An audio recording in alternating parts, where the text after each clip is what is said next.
Ya está, podemos empezar. José Antonio. Hola, buenos días. Desde el soleado día que tenemos hoy en Cantabria, especialmente aquí en Santander. Bueno, pues buenos días otra vez. Es agradecer ante todo a la Cámara de Comercio por colaborar con nosotros en realizar esta jornada. Yo creo que es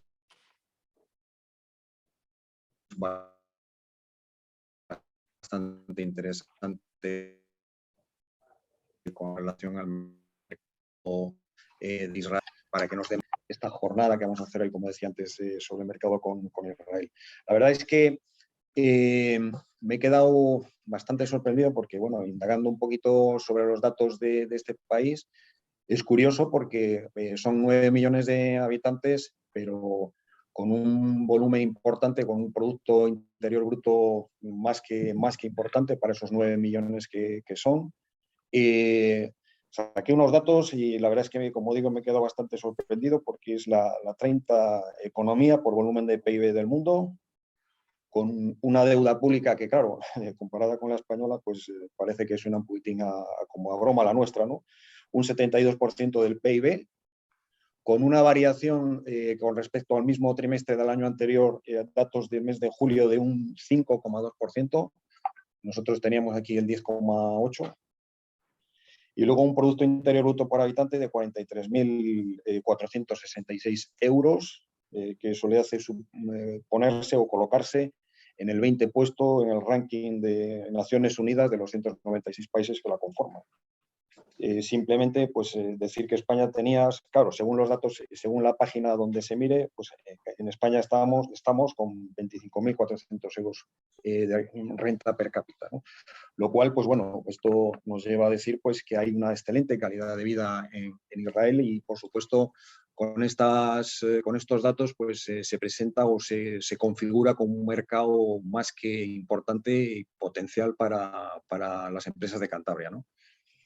Esta jornada, digamos que viene a ser un poco un preludio o una introducción a la jornada o la misión comercial que tenemos previsto organizar en el mes de noviembre, planificada en principio para el 29-30 de noviembre, a la cual pues iremos de la mano con más empresarios, más empresas que quieran mostrar o que tengan interés en participar o de incorporarse o de posibilidades de hacer exportaciones a este país, ¿no?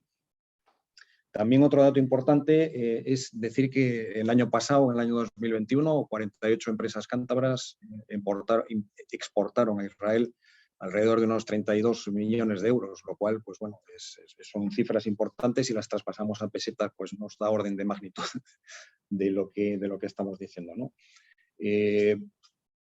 Hay que decir también que de este volumen de exportaciones, pues una de las cosas también que me sorprendió fue que uno de los materiales que se exporta son componentes de automoción. La verdad es que, bueno, llevo trabajando en automoción hace 30 años y la verdad es que cuando he visto el dato, pues me sorprendió porque no era un país, digamos, de los típicos a los que se exportara material, ¿no? También he visto que hemos exportado plásticos, electrodomésticos y, bueno, productos de fundición también. Yo he trabajado en una fundición y no recuerdo haber exportado productos de fundición a Israel, ¿no? Claro, Israel también se nos conforma como un país que siempre identificamos con un altísimo nivel tecnológico, ¿no? Esto también nos lleva a suponer o a ver una oportunidad de poder exportar también nuestros servicios de tecnología, que aquí en Cantabria tenemos que decir que tenemos un sector TIC que es bastante pujante y además con una gran intensidad en mano de obra, ¿no? Bueno, yo ya dicho lo cual, le voy a ceder la palabra a Enrique para que nos vaya presentando un poquito a lo largo de esta, yo creo que va a ser planificado más o menos una hora, qué posibilidades tenemos, posibilitar también información, la información que vosotros, las empresas que estáis participando, podáis plantear encima de la mesa. Por los datos que me ha pasado Raquel, somos ahora 21 empresas, no sé si se habrá incorporado alguna más. Y bueno, nada más que deciros que bueno, aprovechemos esta oportunidad para obtener todo tipo de informaciones que se nos puedan proporcionar y que sea esto, pues digamos, el primer paso para poder mantener con Israel unas relaciones comerciales a nivel de exportación, pues que nos lleve también a las empresas de Cantabria que participan y que puedan participar en el futuro, pues a mejorar su nivel de ventas. Nada más, buenos días y seguimos entonces con la jornada. Sí.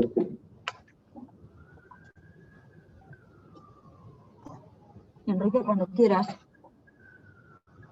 Hola. Bueno, espero que me oigáis bien todos. Bueno, pues muchas gracias primero a Sodercan y a la Cámara de Comercio por esta oportunidad para comentar cómo desde la Oficina Económica y Comercial aquí en Tel Aviv vemos la situación de la economía israelí y las posibilidades de exportación de las empresas españolas. Conmigo está Susana Roth, que es la analista de mercado de la Oficina Comercial y la responsable directa de la elaboración de los servicios personalizados de ICEX, donde entran las misiones también de las cámaras de comercio. Normalmente en lo que os voy a comentar, pues bueno, voy a hacer como dos partes principales de manera informal. Una, como también ha mencionado Sodercan, comentar la evolución y la situación económica de Israel, para lo que a ojos del exterior se considera como un milagro económico. Igual hay que tenemos que bajar las negras para evitar, no sé.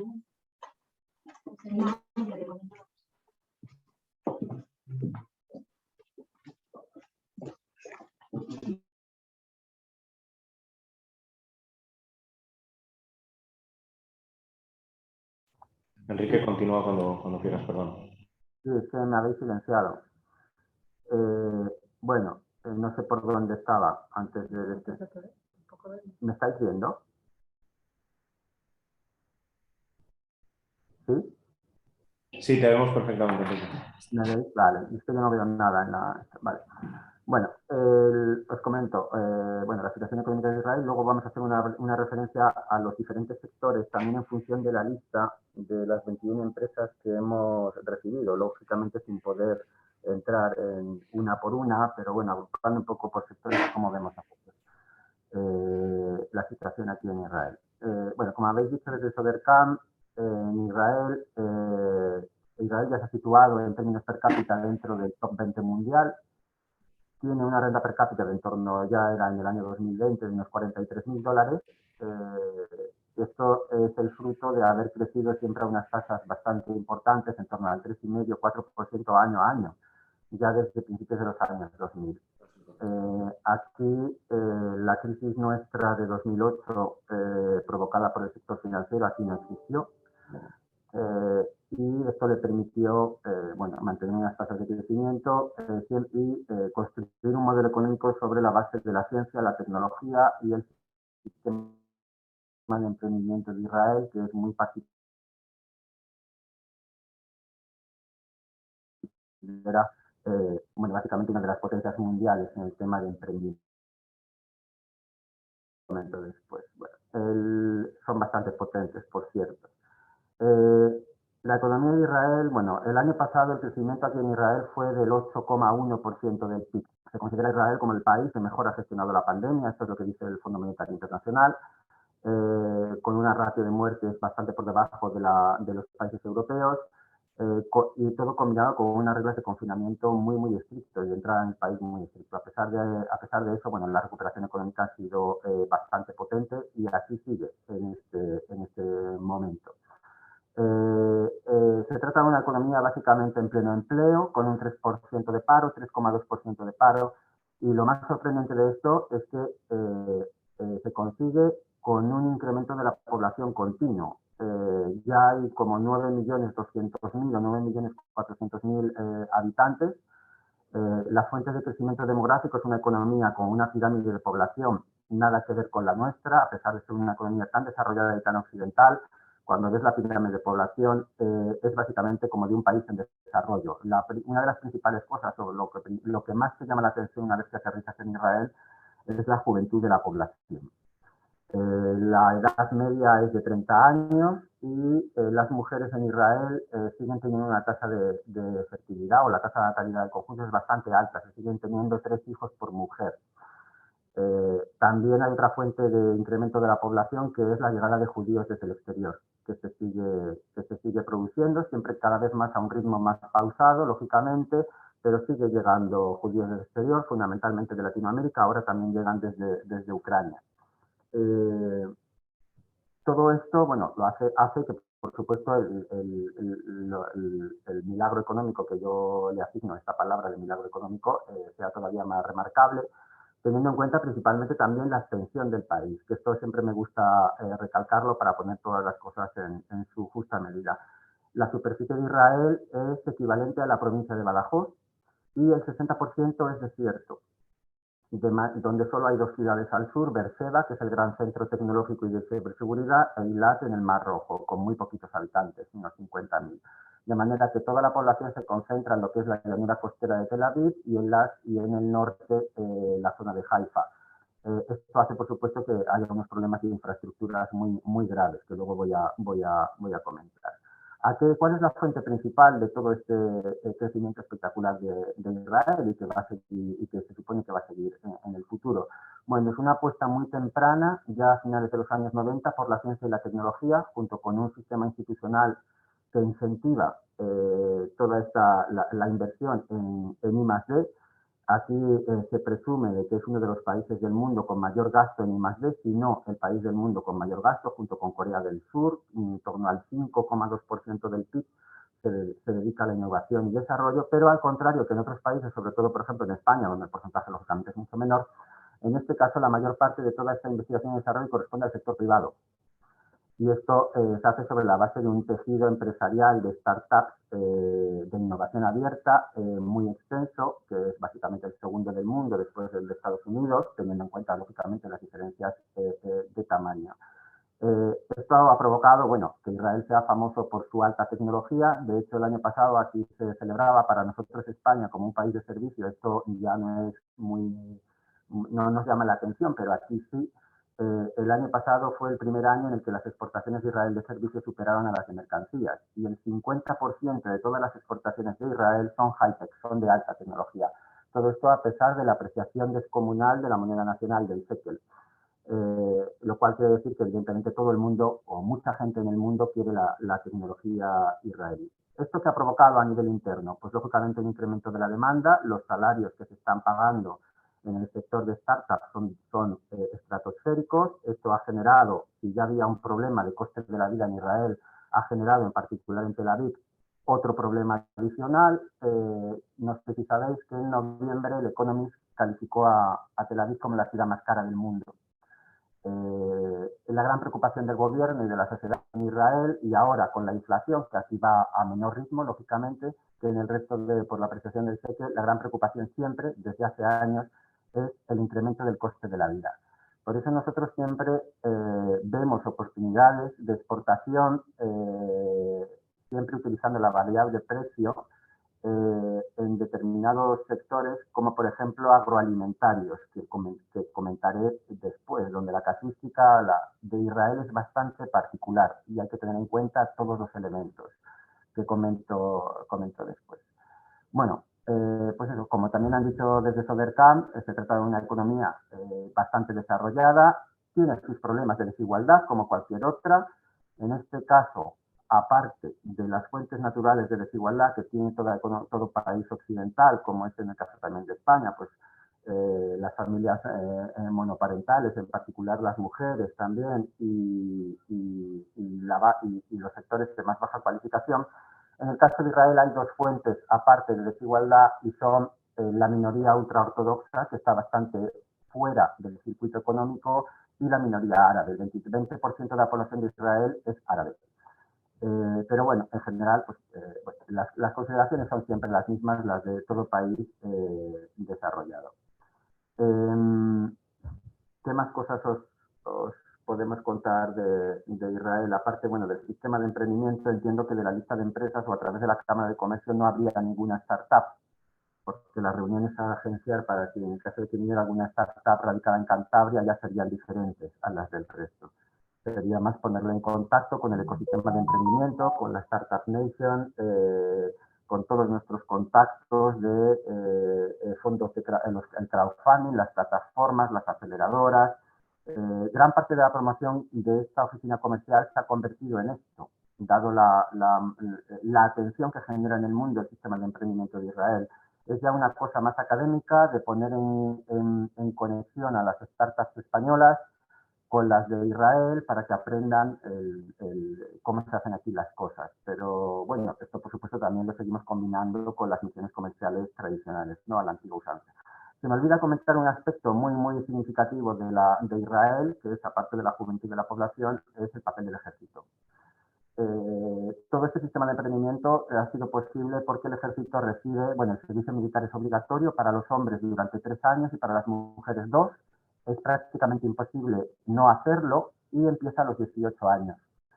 Esto hace que aquí las carreras universitarias sean más vocacionales y que los estudiantes las elijan bastante más tarde en el tiempo, no como en nuestro caso. Normalmente aquí las universidades empiezan en torno a los 20, y se coge un año sabático en torno a los 23 o 24 años, es cuando se empieza una carrera universitaria y se termina en torno a los 28. Hay datos para, bueno, para aburrir sobre, bueno, Israel tiene la mayor ratio del mundo de licenciados universitarios, 1 de cada 2 personas tienen una carrera universitaria, tiene la mayor ratio del mundo de científicos y tiene el número de ratio de doctorados, de doctores. También hay un sistema muy denso de universidades, también perfectamente interconectado con el sistema de emprendimiento y la innovación y desarrollo. Se habla del ejército de Israel como la red de networking como el networking más grande del mundo. Son 150.000 personas que todos los años entran en el ejército y en el ejército ya se les va derivando hacia determinadas unidades y en función de sus capacidades, hace esa labor de filtraje. Retos de la economía de Israel, lógicamente, con este crecimiento tan potente y con este incremento permanente de la población, hay muchas cosas que se van dando solución. No todo es perfecto, por supuesto, en este país ni muchísimo menos. Las infraestructuras para un país tan pequeño se han dejado bastante de lado durante muchos años. Israel era un país absolutamente centrado en los gastos de defensa y en el conflicto que mantiene con sus vecinos. Ya solo recientemente es cuando se han puesto manos a la obra con las infraestructuras. Aquí las empresas españolas de infraestructuras, porque además he visto también en la lista consultoras, están muy bien valoradas, sobre todo las empresas que hacen ya las de obras, ¿no? De infraestructuras. El país es pequeño, pero bueno, se están intentando hacer varias cosas, la renovación de la red de tren, con un nuevo tren también en el norte, que ya vaya más de oeste a este, ¿no? Que descongestione un poco, porque hasta ahora los trenes son solo más como de sur a norte, ¿no? Y siempre, por supuesto, teniendo en cuenta Tel Aviv y a Jerusalén, que son las 2 principales ciudades. Hay proyectos de tren ligero en Tel Aviv como en Jerusalén. El de Jerusalén va más avanzado, se van licitando líneas, y el gran proyecto para el futuro, el megaproyecto, es el metro de Tel Aviv, que va con muchísimo retraso. Aquí no hay una capacidad técnica para eso y se va licitando siempre a través de licitaciones internacionales. Las empresas españolas, igual que las francesas, Alstom, como Siemens en Alemania, van siempre en consorcio, con un socio local. El metro de Tel Aviv es el gran proyecto para el futuro. Se habla de que su puesta en funcionamiento sería total en el año 2040 y se habla de que serían unos 45.000 millones de euros.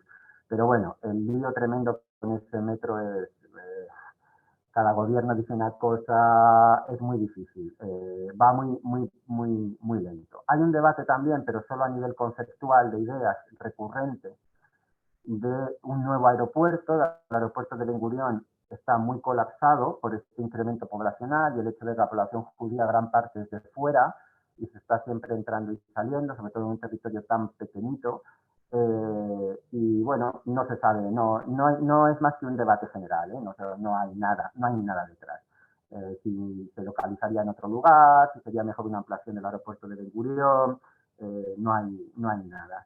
Desde el punto de vista de la energía, Israel tuvo la suerte en el año 2010 de, a pesar de tener un territorio tan minúsculo, encontrar yacimientos de gas en sus aguas territoriales en la zona de Haifa. Esto es lo que ha hecho que, por ejemplo, aquí la energía ahora mismo que se está incrementando no haya llegado la inflación al nivel en el que ha llegado en Europa. Aquí estamos ahora mismo en una tasa de inflación del 5,2%, muy al alza, que también genera una gran contestación social debido a lo que os cuento, al extraordinario nivel del coste de la vida, particularmente en Tel Aviv. Aquí cualquier cosa cuesta entre 3 y 4 veces más que en España. Hablo a nivel de agroalimentar, de entrar en un supermercado, cualquier cosa, el agua, la luz, vehículos, por supuesto. Bueno, el otro día, a través de un becario que ha hecho un estudio de mercado, llegaba a la conclusión de que los impuestos sobre un vehículo normal, un turismo normal para una familia, suponen el 83% del precio. La gasolina es carísima, la vivienda desde luego es descomunalmente cara aquí, y además tampoco hay un estándar de calidad ni nada, ¿no? Todo esto se construyó a medida que iban llegando miles de personas desde el exterior, y ese es el gran reto, ¿no? La infraestructura. O sea, es una economía, para concluir un poco, que cuenta con una gran renta o sea, durante los últimos años, ¿no? Con un flujo año a año de nueva renta muy alta, lo cual permite a los israelíes, a muchos de los israelíes, no todos, incrementar su nivel de vida y su capacidad de gasto, pero por otra parte arrastra unos problemas de cuando esto es una economía de supervivencia, ¿no? Que es mucho más difícil de resolver en el futuro. Pasando ya a la parte de los sectores, a las características particulares de cada sector, o solo unas simples notas sobre los sectores. En el caso de industria, bueno, tengo que decir ahora sí ya, las exportaciones españolas a Israel son 1.805 millones el año pasado. A nosotros no es porque estemos en la oficina comercial en Tel Aviv y que yo al fin y al cabo solo llevo un año, pero nos parece que es extraordinario, teniendo en cuenta que la población es de 9 millones de habitantes. Estas cosas no se dicen mucho en España porque la mayor parte de las empresas no quieren que se sepa mucho, o las exportaciones a Israel no se les da, y nosotros queremos que siga siendo así, no se les da una gran importancia pues por temas políticos, ¿no? Y de opinión pública, mientras que, por ejemplo, en España siempre estamos con el tema de China, siempre con China, exportaciones a China, que es nuestra gran asignatura pendiente. Luego, cuando miras los datos en Estacom, ves que las exportaciones españolas a China son de 9.000 millones de euros. Es decir, no es gran cosa para una población de 1.300 millones de habitantes. En Israel son 1.800, luego no va tan mal, ¿no? La estructura de las exportaciones es muy propio del comercio intraindustrial, ¿no? Que es el patrón de comercio que siempre se establece entre economías desarrolladas. Lo que nosotros exportamos aquí es básicamente máquina herramienta y bienes de equipo, componentes de automoción y coches también, y productos cerámicos.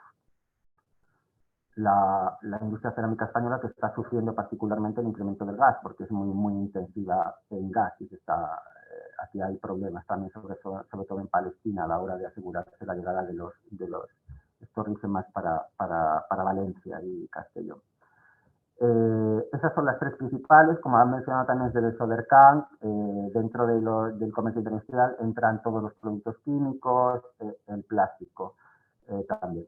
La industria normalmente, o el comercio industrial, normalmente casi en el 99% de los casos, no tiene aranceles porque hay un acuerdo de asociación entre la Unión Europea e Israel que data del año 2000, y en estos acuerdos siempre la parte intraindustrial es la que está más sujeta, la que se liberaliza antes, ¿no? La que da fondo al acuerdo. Es la parte agrícola y agroalimentaria la que está sujeta siempre a más restricciones, aranceles y a toda una serie de medidas más proteccionistas. La idea principal que os quería transmitir es que de este incremento del coste de la vida permanente en Israel, de la queja permanente que hay en la sociedad israelí de a dónde va a llegar esto, el gobierno, bueno, lamentablemente el gobierno no ha durado mucho. Hay elecciones el 1 de noviembre otra vez, hay por quinta vez en 3 años, esto a nosotros nos suena bastante familiar. aquí se va por delante y hay de nuevo elecciones, pero en general es una consideración, una preocupación compartida por todos los gobiernos, sea quien sea el que gane. Aquí el sistema parlamentario es totalmente proporcional, de manera que está claro que habrá una coalición de gobierno. No creo yo que haya un partido que sea capaz de gobernar en solitario, aunque las encuestas le dan mayoría al Likud, pero no creo yo que sea capaz. Por tanto, cabe esperar que el siguiente gobierno también haga suyo esta prioridad de política económica, y es tomar medidas para reducir este coste de la vida. Y aquí viene la parte de las importaciones. El sistema de importaciones de Israel está en un proceso de reforma ahora mismo muy ambicioso, cuyo único objetivo es reducir burocracia, reducir permisos, incrementar la competencia entre los distribuidores y los importadores y conseguir ampliar la variedad de productos dentro de Israel y bajar el precio. Esto rige sobre todo para agroalimentarios. Esto es una economía muy moderna, muy tecnificada, pero luego te encuentras, quizá por su historia y por lo pequeño del territorio, te encuentras que hay unos oligopolios bastante potentes a nivel de distribución. Los importadores suelen exigir una exclusividad en la distribución del producto, y en el caso de agroalimentarios hay 3 o 4 empresas nacionales que se reparten la mayor parte de la producción de los productos básicos.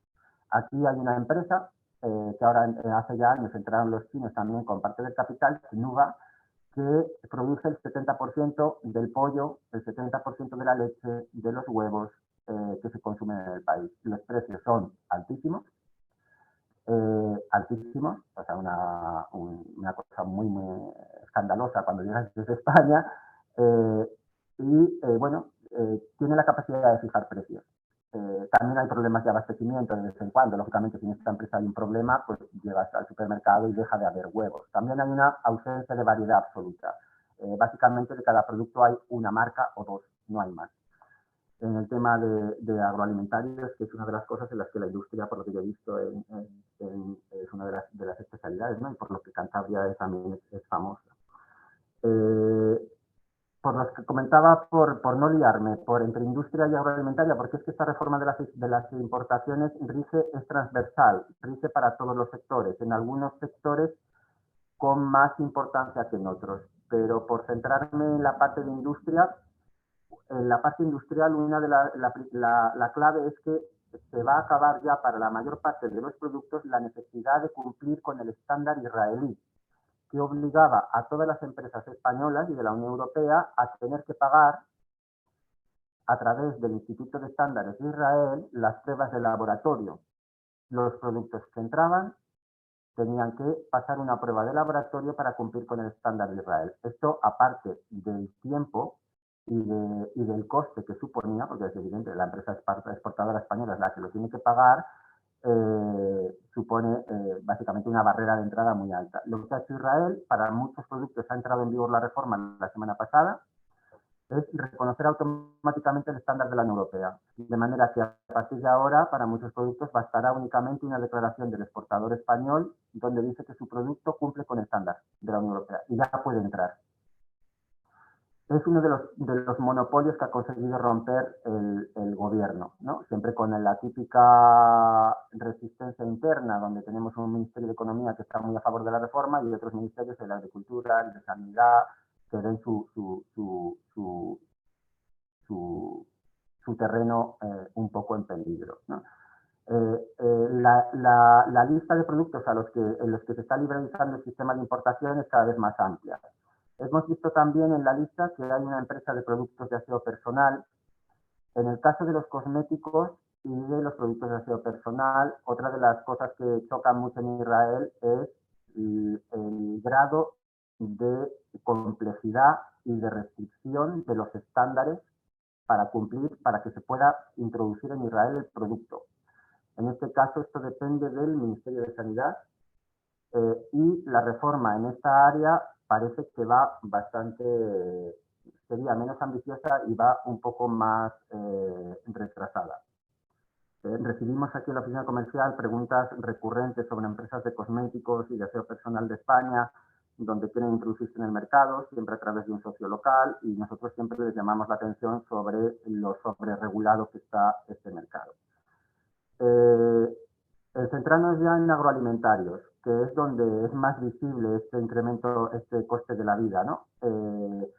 El principal elemento que hay que tener, lógicamente, en agroalimentarios es que para exportar relativamente con potencia en Israel, lógicamente hay que cumplir con los requisitos del kashrut y la comida a nivel general y en los principales canales mayoristas, es decir, en los principales supermercados de Israel, ha de ser kosher. Esto todas las empresas lo han de tener en cuenta, es decir, que obliga en función del producto que produzcas, quizá a tener una línea de producción totalmente independiente del resto para que no se contamine la comida, la elaboración del producto kosher con la del resto, y obliga a gestionar el sello kosher por parte del rabino. Va un rabino a la fábrica y se da mira que todo esté correcto. Muchas veces la normativa kosher es muy complicada en función del producto. Muchas veces la regla principal, todos nos la sabemos, aparte que por supuesto no se consume cerdo. O sea, hay cerdo en Israel porque esto es una democracia y tú puedes encontrar cerdo, pero lógicamente como la población no lo consume, pues no hay demanda, ¿no? Pero yo soy español y yo sé dónde puedo conseguir salchichón, por ejemplo. Pero por lo general, en el circuito principal no hay cerdo y todo ha de ser kosher. La regla principal del kosher es, por ejemplo, la más famosa, no se puede mezclar la carne con los lácteos. Y por eso hace que los lácteos y la carne siempre se tengan que producir o elaborar en líneas totalmente diferentes.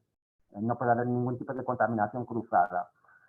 Muchas de estas reglas kosher son similares o van en el mismo sentido que las reglas halal, las del mundo musulmán. ¿Qué ocurre?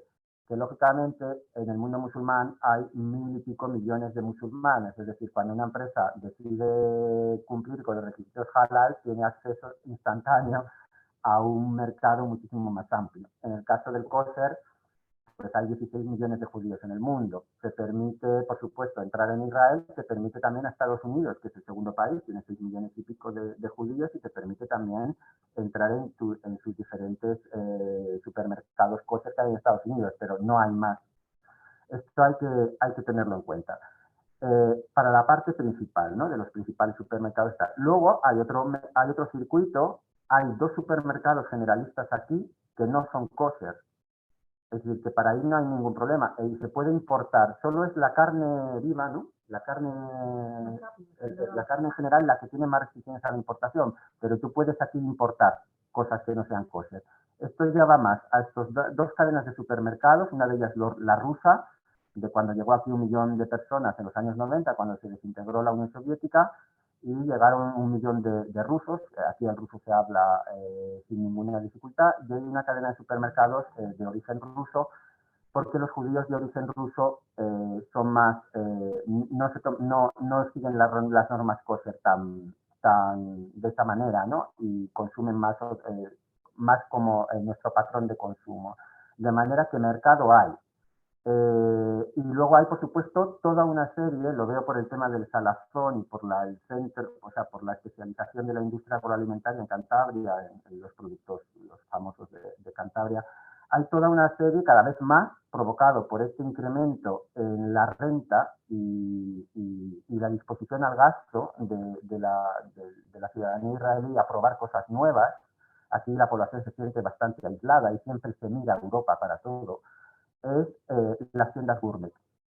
Cada vez hay más tiendas gourmet por todas partes. Ahí es donde nosotros intentamos colocar el vino español, por ejemplo, pero ya estamos hablando, es otro concepto, ¿no? Todos sabemos, una cosa es ir a un supermercado generalista y otra cosa es irte a una tienda gourmet. Los precios son mucho más altos, aquí la competencia es instante en precio, y aquí nosotros sí vemos esporádicamente, y sobre todo porque hay empresas españolas que lo consiguieron en su día en los años 80, en los años 90, y ahí ya tienen posición, y vemos productos españoles. Aquí en las tiendas gourmet sí que habría un cierto oportunidad para el tema del salazón de Cantabria, o al menos aquí es lo que... también hay reglas, bueno, las tiendas gourmet se salen del kosher, pero en cuanto al circuito generalista del kosher, se me olvida decir que otra de las reglas, dada la importancia de los productos del mar en Cantabria, Otra de las reglas es que el marisco no se come. Y en general no se come nada que no tenga escamas. Todo lo que sale del mar solo se come, bueno, y se puede comer, bueno, la gente lo hace por tradición familiar, no es que en el fondo crea de esto, pero bueno, si al final no has comido una cosa nunca, desde pequeño, tú al final no lo comes. Por ejemplo, aquí no se venden mejillones, no los hay. O sea, tú no vas a un supermercado y hay una lata de mejillones. En cambio, por ejemplo, aquí tenemos un centro comercial gourmet, que es como una especie, salvando las distancias, por supuesto, con los centros gourmet, las plantas estas gourmet del Corte Inglés, ¿no? En España, ¿no? Las plantas estas que suelen estar siempre arriba, en la última planta, con vistas y tal. Salvando esas distancias, aquí al lado de la oficina tenemos uno y te encuentras básicamente un bar donde te sirven ostras. Y todo el mundo el que quiera puede tal, pero es algo muy minoritario. Siempre el pescado con escamas. ¿Qué más cosas os contamos de agroalimentarios? Lo que queríamos poner en valor es lo característico que es aquí, la parte agroalimentaria, por este tema, ¿no? Hay que decidir si merece la pena entrar en el mercado kosher, donde se va a tener que cumplir con bastantes requisitos y va a tener que ir un rabino a tu fábrica a certificar. Esos certificados hay que renovarlos, duran 7 meses, ¿no? La regla, es decir, continuamente el rabino va a tener que ir ahí. ¿Qué producción se va a destinar a Israel? Claro, esto descarta, en nuestra opinión, por supuesto, esto es a juicio de cada empresa, exportaciones puntuales, ¿no? Ya ha de formar parte de una estrategia, ¿no? De la empresa, nos merece la pena, tal. Por otra parte, hay muchos productos, aquí hay muy poca variedad de todo, o sea, muy poca variedad. Y la dieta israelí, a pesar de que tenemos en mente que es un país mediterráneo y que puede tener una dieta similar a la nuestra y tal, la gastronomía no la hay. La gastronomía es muy, muy limitada. Entonces, bueno, todo lo español, por supuesto, aquí está perfectamente valorado, no solo por la herencia sefardí. España tiene aquí una imagen muy, muy, muy buena y los israelíes van en masa a Barcelona y a Madrid principalmente, ahora se intenta que vayan a otros sitios, gastan bastante cuando van a España, pero luego el tema es que aquí normalmente pues comen kosher. Aunque sea una familia moderna absolutamente laica, al final lo que hacen es seguir las reglas del kosher. Ese es el tema. ¿Qué más sectores? Bueno, en el tema high-tech, que he visto también hemos visto empresas no solo constructoras, sino de software, etcétera. Lógicamente, la potencia de Israel en la alta tecnología hace que sea más difícil importar productos y servicios a Israel. Puede haber, por supuesto, complementariedades, siempre hay cosas o algún determinado servicio o producto que las empresas israelíes necesitan y que no tienen ningún problema en mirar hacia el exterior, pero la alta tecnología de Israel es bastante sofisticada, ¿no? En ciberseguridad, por supuesto, es la potencia mundial. 1 de cada 2 dólares invertidos en ciberseguridad, que es la gran prioridad ahora en el mundo, el año pasado, tuvo lugar aquí, en Israel. Todos lo sabemos, ¿no? Por los casos anecdóticos de Pegasus, etcétera. Todos manejamos la aplicación de tráfico Waze, que es la mejor, que no sé si sabéis que también es israelí. Todo es israelí. Mucha de la tecnología que utilizamos día a día, el USB también se inventó aquí. Y entonces, bueno, en el tema high-tech es bastante complicado y hay que ir a algo ya de un valor añadido y una calidad muy alta. Y no sé si me queda en el tintero algún sector, Susana. Naval. Sí, hemos visto una empresa en Naval, no sabemos muy bien si es industria de defensa. La industria de defensa y de seguridad, lógicamente en Israel, está cerrada a la licitación internacional, salvo en casos puntuales. Esto es algo aceptado por la Unión Europea. Sabéis que Israel pertenece al acuerdo plurilateral de contratación pública de la OMC, que reúne a los principales países desarrollados. Y ahí, en la ronda de los años 90 y en otra que hubo hacia el año 2012, todas las contrapartes, hablo de la Unión Europea, Canadá, Estados Unidos, Australia, Nueva Zelanda, los principales países, aceptaron las listas de Israel y cuando miras las listas de Israel, todo el sector de la defensa y de la seguridad se queda fuera. Y eso está afectado por todos. Pero bueno, en el caso de Naval, si es industria de defensa, es más complicado. No sé si la empresa se dedica también a la parte mercantil, o sea, la parte de comercio de mercancías normal, civil, me refiero, no de defensa. En cualquier caso, la industria naval en Israel, por su propio tamaño, es muy pequeñita. No hay gran cosa, ¿no? Es una costa muy pequeña. Hay un puerto principal, el de Ashdod, un pequeño puerto en Haifa, y no hay más cosas, no hay más. Y no sé qué más, si abrís ahora un turno de preguntas, perdonad el lío si he ido mezclando cosas.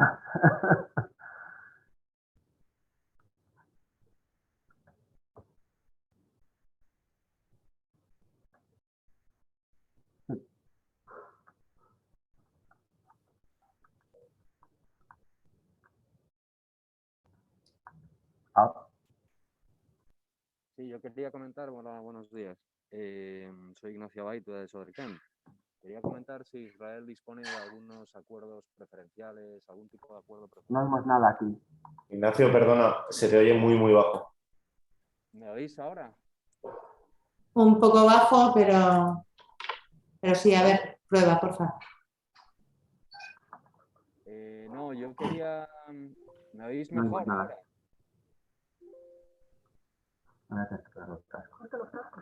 No, es que Un momento.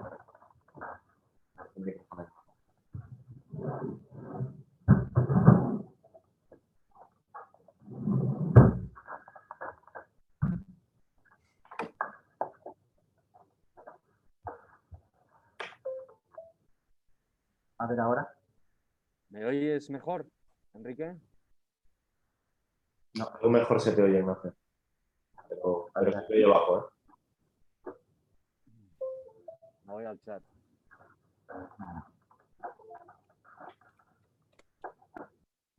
¿Sí? ¿Ahora? ¿Me oyes? ¿Podéis hablar? Sí, No, yo ¿sigues creo que un también? poquito mejor se te oye, Ignacio, prueba, por favor. ¿Cómo, perdona? Que se te oye un poco mejor. A ver si ahora te puede oír Enrique también. ¿Me oís ahora mejor? Sí, sí. No se puede. A ver ahora. Enrique, ¿me oyes? Sí, un poco muy lejano. Es que no sé por qué nos sale el sonido a través del ordenador y no me Ya. dejaba utilizar los cascos. Dime. No, era únicamente una pregunta muy sencilla. ¿Existe algún tipo de acuerdo preferencial entre la Unión Europea e Israel del que se puedan beneficiar empresas españolas? No, porque Israel lo que tiene es el acuerdo de asociación firmado con la Unión Europea, que abre la mayor parte de los sectores, que rige para toda la Unión Europea, lógicamente, y ahora está firmando y tiene, por supuesto, también dentro de su política comercial convencional, tiene acuerdos con diferentes países. Ahora va a firmar uno, bueno, va a empezar a negociar uno con el Reino Unido, lógicamente, después del Brexit, porque lo que rige ahora con el Reino Unido es una copia del europeo, como hicieron los ingleses, ¿no? En todo, copiar lo europeo, y ahora ya empiezan a negociar acuerdos donde ellos ya se puedan despegar de ese acuerdo europeo. Y luego lo que Israel, para su prioridad actual, como ya habéis visto en prensa a través de los acuerdos de Abraham, es, por ejemplo, los países árabes, los Emiratos Árabes Unidos. Se ha firmado un acuerdo con Corea del Norte, no, del Sur, con Emiratos Árabes Unidos, pero hay otro con la India que se está mirando, pero no hay un acuerdo preferencial. Al ser un país desarrollado, no hay un acuerdo exactamente preferencial para España, o sea, para la Unión Europea.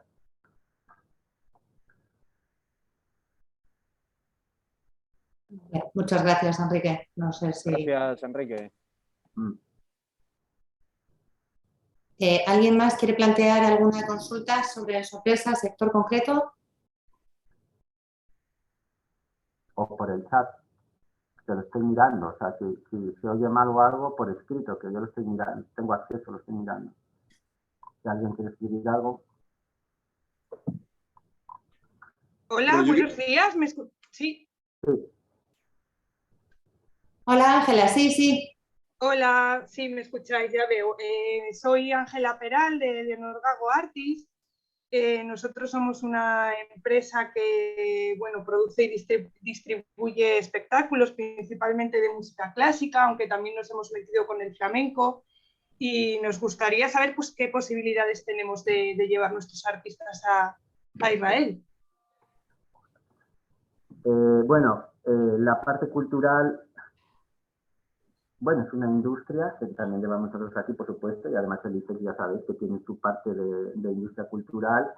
Otra cosa son los actos que organiza la embajada. Si os dedicáis al flamenco, yo de entrada os diría que sí, evidentemente, que aquí esto genera una gran atención. Israel y gran parte de la población judía en Israel está muy orgullosa de su pasado sefardí. Por eso miran a España siempre con otros ojos. Y yo os diría que sí, evidentemente es difícil, ¿no? Pero yo os diría que este es un mercado muy pequeño, muy saturado en todo, pero en el caso de vuestra espectáculo, de lo que tal, yo creo que sí que costaría, pero sí. Sí que merecería la pena, de verdad, sí que merecería la pena. Sí. De nuevo, teniendo en cuenta el incremento de la renta y de la población, ¿no? Y cómo está gran parte de la población, sobre todo urbana, la de Tel Aviv, desde las ciudades cerca de Tel Aviv, cada vez demanda más este tipo de servicios. Sí, o sea que sería interesante meternos directamente con el flamenco, porque sí que hay un teatro de ópera muy importante en Tel Aviv, que ahí también podríamos meternos con ese género, pero quizás no sé ya. si... Muy... Hombre, no sé yo cómo... Hay una persona, pero ya es para las cosas, los eventos culturales que organiza la Embajada de España, ¿no? Que es, bueno, pues... muy ligado a la herencia sefardí, también muchas veces en colaboración con el sitio Cervantes. Sí, claro.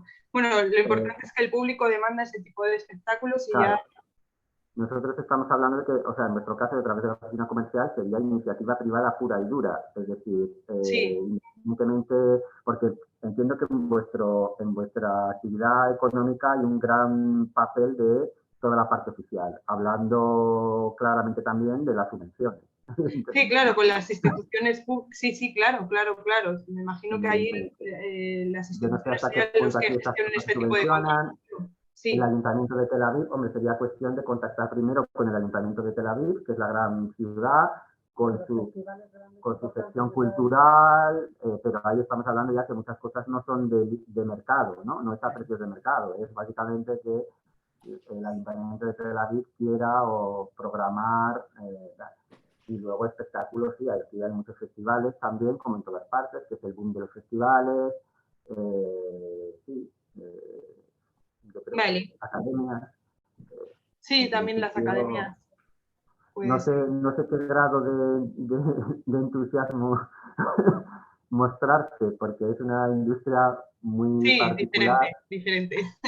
Pero en cualquier caso, en Israel, y si conseguís darle ese toque antiguo de herencia judía en España, sí, pues evidentemente los tenéis bastante ganados. Vale. Porque no somos muy conscientes en España de hasta qué punto la herencia judía nos ha marcado, ¿no? Y cómo lo tenemos muy olvidado, pero luego llegas aquí y con el tiempo te vas dando cuenta que en muchas cosas que hay una gran conexión, ¿no? Que sientes una gran conexión en la forma de ser, en todo, mucho más, yo siempre digo, tenemos bastante más en común que con un nórdico, ¿no? O con un alemán, a nivel cultural, me refiero. Muy bien, gracias. Veo aquí comentarios, solo habéis comentado los tres sectores principales: automoción, máquina y cerámica. Para el sector de la industria del metal, microfusión, fundición a la cera perdida. Habría oportunidades de solo para producto acabado. No llegamos a ese grado de... No, pero ha mandado un segundo comentario explicando que fabrican piezas para automoción y máquina herramienta. No sé si eso puede ampliar. Fabricantes de vehículos o máquina herramienta, así como piezas de maquinaria para embalaje de productos alimentarios, pero bajo plano del cliente. tendríamos que mirarlo, no sabemos. Estas cosas tenemos que empezar luego a hacer la prospección de mercados, buscar primero empresas, jerarquizar las empresas en función de su importancia,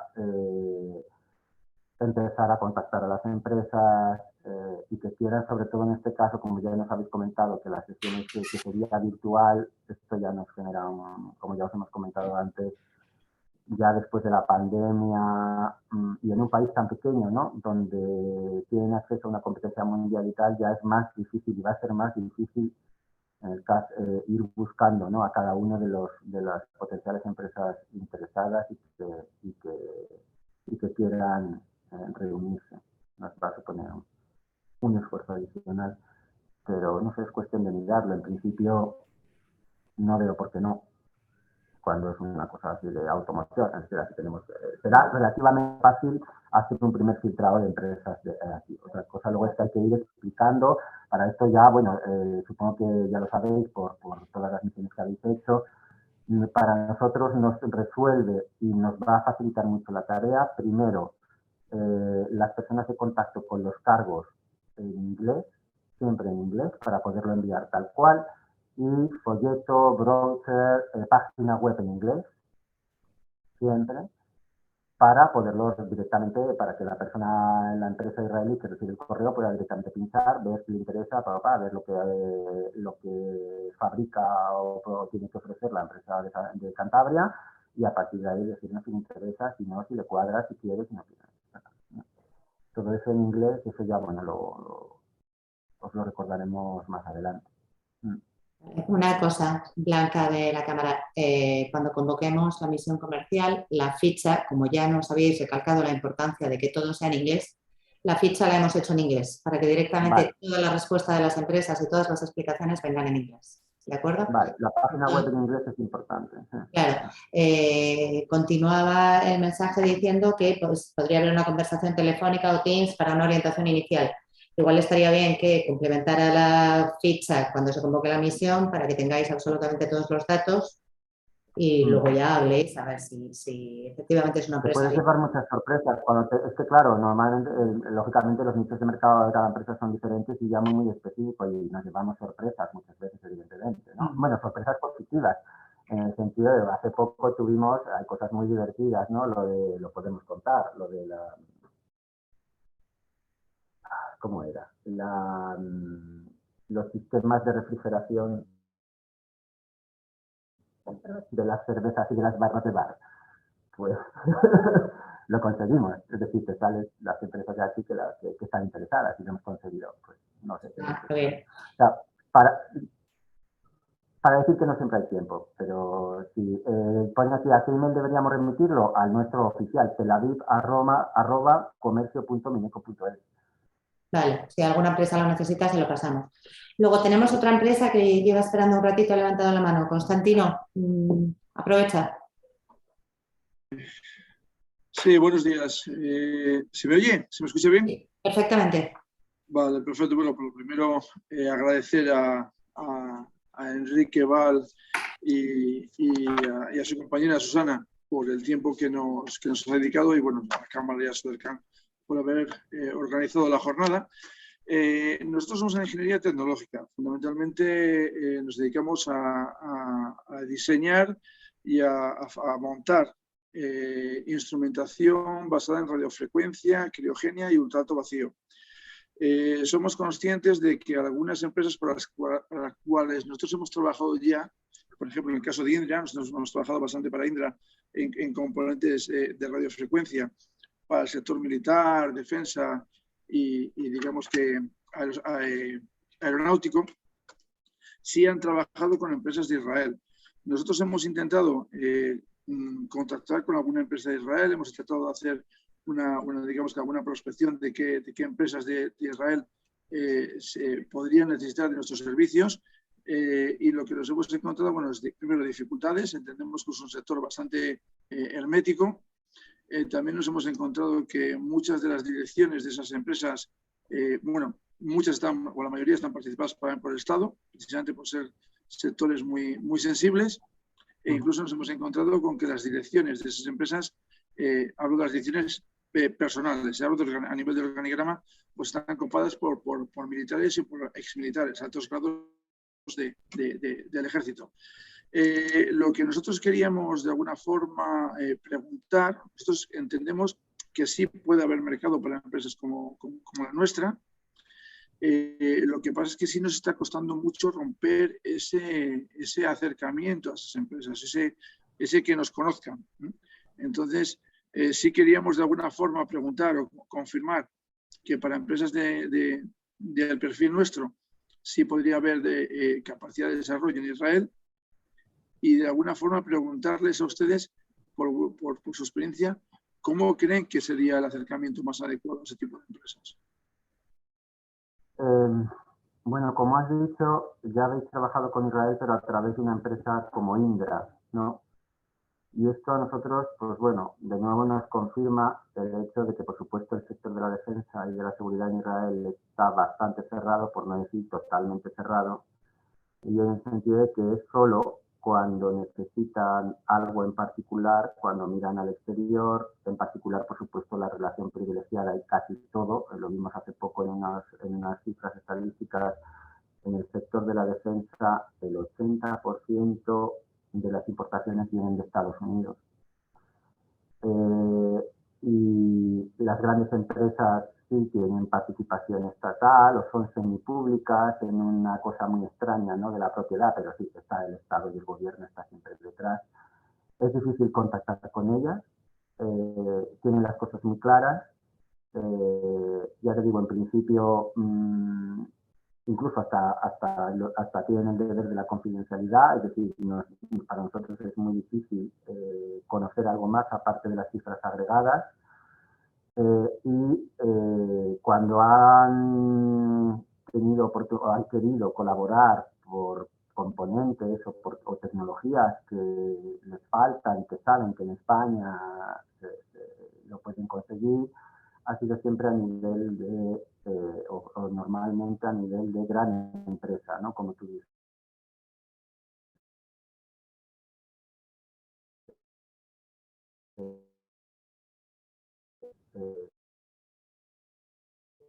Tamaño bastante difícil. A ver, yo creo que, el contacto. Yo creo que es difícil, pero si a través de Indra sí que habéis conseguido vender, claramente hay interés por lo que podéis ofrecer.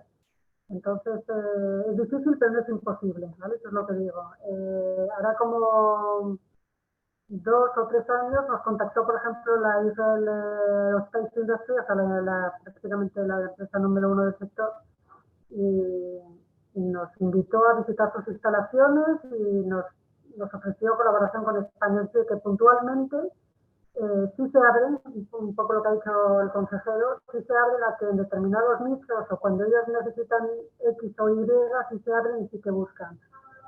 Yo creo que es interesante intentar, es cierto que es difícil acceder a ellos, pero ¿en qué es difícil acceder a ellos? Es difícil en que cierren algo, en que te digan, sí, ven, hablamos y compramos.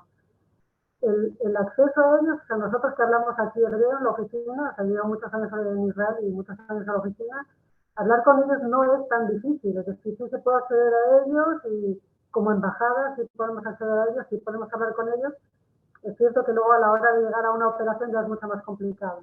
El mercado está más orientado, sí, está más orientado a Estados Unidos porque entre otras cosas, por lo menos no es que sea especialista en el tema ni mucho menos, pero creo que la ayuda americana en parte está condicionada a que ese dinero se lo gaste Israel luego en la industria americana. Es decir, que no es un solo deseo, sino que es fruto también de esos acuerdos, ¿no? Como estén pactados, ¿no? De España yo sí conozco algún caso puntual, desde luego, de empresas que sí están vendiendo a la industria de defensa de Israel. Pero tiene que ser tecnología muy específica, ir a algo muy concreto, hay que trabajarlo con mucho tiempo. ¿Por qué? Porque ellos funcionan con sistemas de shortlist, es decir, tú primero le tienes que dar a conocer, entrar en su lista. ¿Qué es entrar en la lista? Pues cumplir una serie de requisitos que son los que exigen ellos. En el momento que estás en su shortlist, pues ya ellos, ni siquiera a través de la embajada o ni de concurso, directamente se dirigen a su shortlist y piden lo que sea necesario.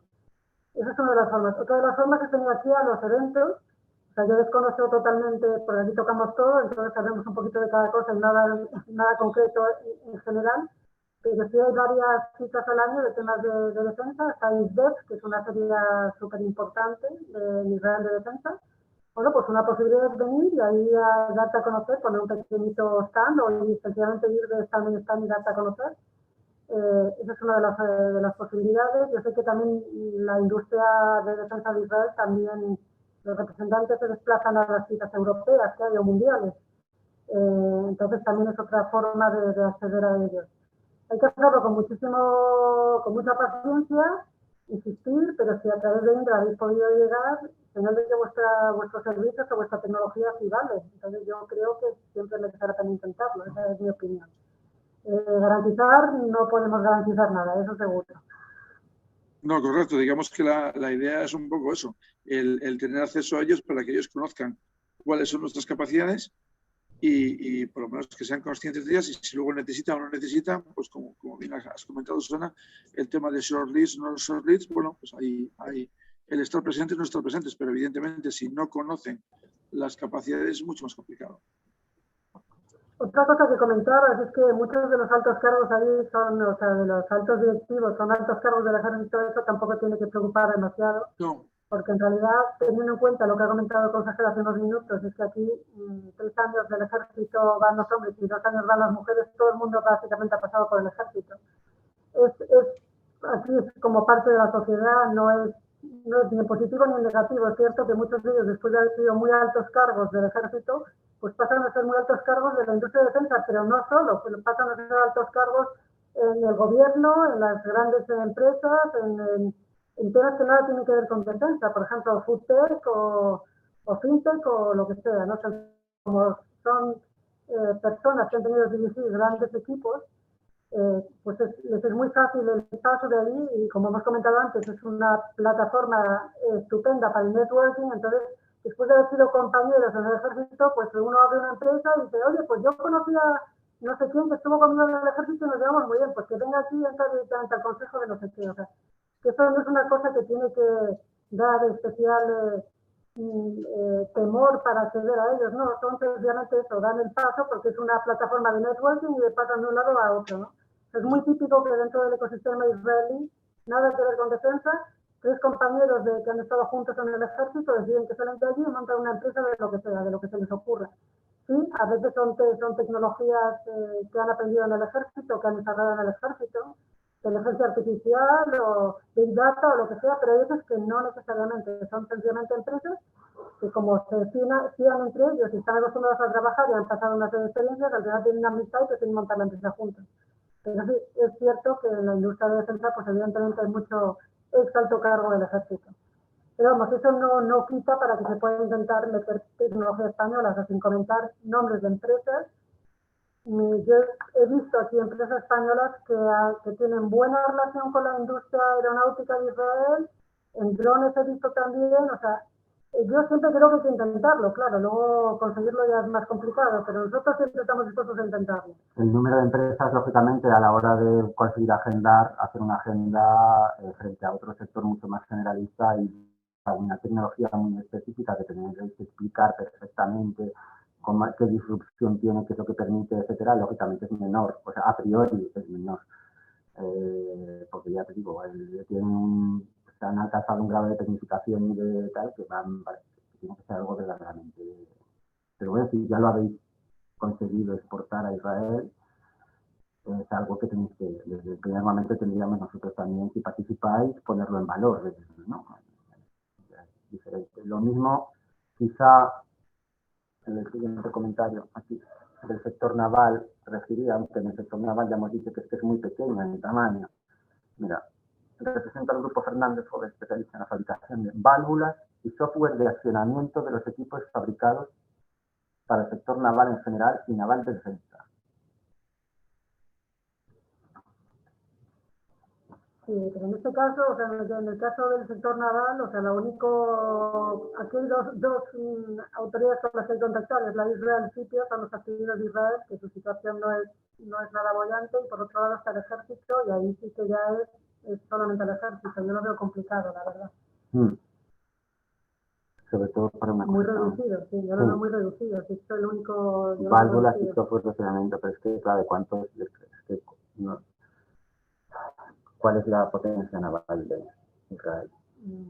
Limitada, En pero defensa, sí, ¿no? pero Bueno, sí. esto me sirve para investigarlo. No, pero existe también. No, desde luego. Israel protege supuesto. sus fronteras también de marítimas porque además tiene las plataformas de gas. Los yacimientos de gas están súper protegidos y los protege el ejército.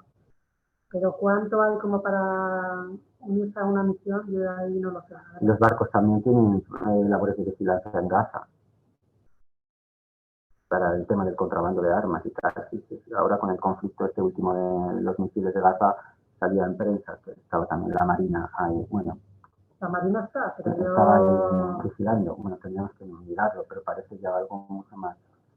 Tampoco sé dónde el ejército compra los barcos. Yo no creo que los construyen aquí, los compran como tal. Entonces, Estados Unidos, Alemania había visto que se compraban submarinos de Alemania. Hay algún submarino comprado de Alemania. Bueno, ¿alguna otra pregunta o Blanca? Yo creo que ya no hay nadie más pendiente ni ninguna consulta y además ya hay gente que ha empezado a salir. Pues yo creo que podemos dar por finalizado. Os agradecemos muchísimo una exposición tan clara. Alguien también por ahí ha mandado un mensaje dando las gracias y diciendo que había sido interesante. Así que nada, convocaremos la misión comercial, a ver algunas de estas empresas supongo que se inscriban para complementar la ficha y os mandamos para que nos hagáis una valoración a ver cómo lo veis. Muy bien. Pues ¿vale? Nada, muchas gracias a vosotros. Muchas gracias. Estamos en contacto. Ignacio, no sé si quieres decir algo. Creo que eres el que queda. Nada, pues agradecer a Enrique vuestra intervención y a tu compañera también. A mí me ha parecido una jornada bastante interesante. Bueno, se han abordado muchos aspectos y bueno, ha habido varias preguntas, con lo cual, bueno, yo creo que es el objetivo se ha cumplido perfectamente. Yo, vamos, también reiterar lo que ha dicho Blanca acerca de la convocatoria. Se enviará la convocatoria de la misión comercial en las próximas semanas. Cualquier cuestión a las empresas que asistan a la misión comercial respecto a posibilidades de obtener ayuda, subvención por misiones comerciales, bueno, pues os ponéis en contacto conmigo, con cualquier compañero mío del área internacional y estamos para lo que necesitáis. Muchísimas gracias, Enrique, y nada más. Gracias, Blanca. Pues muchas gracias y seguimos en contacto. Vale, quedamos pendientes a todos. Cómo va la convocatoria. Eso es. Muy bien. Muchas gracias, Enrique. Buen día. Encantado. Adiós, gracias. Adiós. Hasta luego. Buenos días.